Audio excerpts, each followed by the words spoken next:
Cześć wszystkim, witajcie. W tym filmie pokażę Ci, jak zainstalować aplikację dla słuchawek SONOS ACE na Twoim urządzeniu z systemem Android.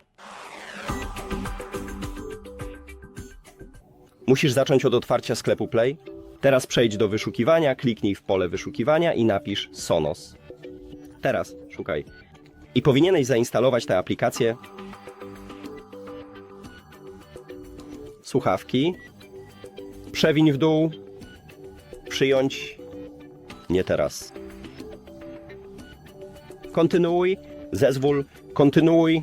Podczas korzystania z aplikacji. Kontynuuj. Zezwól. I udało nam się.